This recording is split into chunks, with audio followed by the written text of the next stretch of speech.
Շնորհակալություն հարգելի գործընկերներ, ինչպես արդեն ներկայացրեցի, առաջարկում ենք փոփոխություններ իրականացնել աշխատանքային օրենսգրքում, հիմա բացատրեմ ինչու եւ ինչ փոփոխություններ։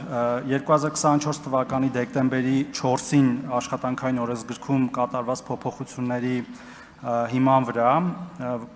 որոշվել էր, որ 2026 թվականի հունվարի 1-ից աշխատանքային պայմանագրերի կնքումը, դադարումը եւ փոփոխումը իրականացվելու է բացառապես թվային համակարգով։ Ինչպես նաեւ որոշվել է, որ 2026 թվականի հունվարի 1-ից մինչեւ 2026 թվականի դեկտեմբերի 31-ը ժամանակ է տրվելու գործող աշխատանքային պայմանագրերի թվայնացման համար, այսինքն որոնք նախկինում կնքված են եղել։ Այս փոփոխությունները համահունչ են եղել ընդհանուր կառավարության թվայնացման քաղաքականությանը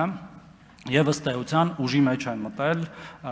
եւ թվային համակարգերը աշխատում են, այսինքն հենց հիմա էլ այդ գործողությունները տեղի են ունենում թվային էլեկտրոնային եղանակով եւ աշխատակիցները կարող են ընդունվել աշխատանքի միայն այդպես, պայմանագրեր կնքել միայն այդպես։ Սակայն գործընթացը նաև ենթադրում է էլեկտրոնային ստորագրությունների առկայություն թե աշխատակիցների մոտ, թե գործատուների մոտ։ Գործատուների դեպքում այդ հարցը վաղուց լուծված էր, որտեղ էլեկտրոնային ստորագրությունը անհրաժեշտ էր նաև բոլոր հարկային հաշվետվությունների ներկայացման համար շատ վաղուց եւ այդ մասով խնդիր չկա, սակայն աշխատակիցների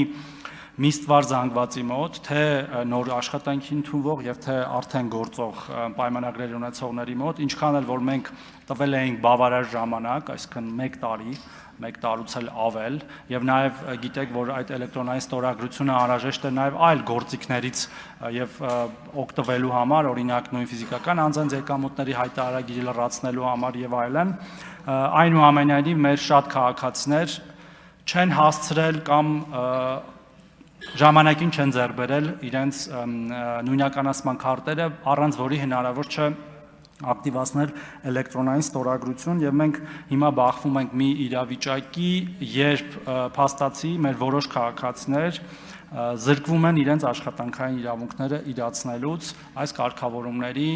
ուժի մեջ լինելու պատճառով, որը թույլատրելի իրավիճակ չէ կարծում եմ եւ մեր որևէ քաղաքացի պետք է զրկված չլինի դրանից։ Միևնույն ժամանակ շատ կարեւոր է նաեւ փոխկապակցել այս բարեփոխումը մեկ այլ բարեփոխման հետ, որը պակաս կարեւոր չէ, դա նոր տեսակի չափանիշների, միջազգային չափանիշներին համապատասխանող նույնականացման քարտերի համակարգի ներդրումն է, որը արդեն մտել է իր վերջնական փուլ եւ մենք այս տարվա վերջից կունենանք նոր տեսակի նույնականացման քարտեր եւ այստեղ էլ մի խնդիր է առաջանում, որ եթե մենք հիմա նույնիսկ մոտ 200,000 քաղաքացու շատ 24-ժամյա ռեժիմով աշխատելով առանց շաբաթ-կիրակի